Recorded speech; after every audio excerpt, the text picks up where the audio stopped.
We are Onyx Imaging. We are the highest rated and most reviewed printer service center in Oklahoma. Hey there YouTubers, it's your girl Brett over here at Onyx. Today I'm going to show you how to change your drum on a Brother HL2140. The drum for this is going to be a DR360 and the yield on that is going to be 12,000. So you're not going to change your drum as often as you change your toner. You'll probably change your toner about 3 to 4 times before you need to replace your drum. So what you're going to do is you're going to pull this hatch down, pull out your drum and toner unit. Sometimes it's a little tricky, so just try to be gentle with it.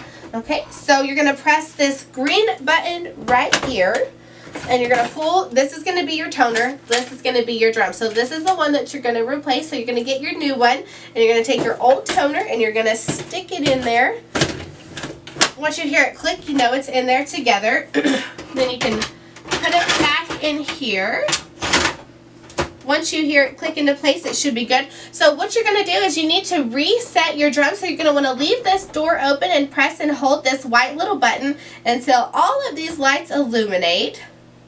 There we go. Then you're going to let go. And now that is going to reset your counter, which is on your drums, which is going to let your printer know that you have put in a new drum. So once that's done, you're good to go. Shut your hatch. And if you have any questions, give us a call. If you're in need of supplies or a quote, give your girl Brett a call and have a great day. Thank you for watching.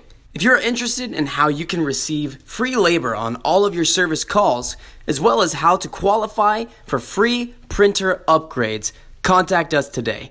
We are here for all of your printer and office supply needs.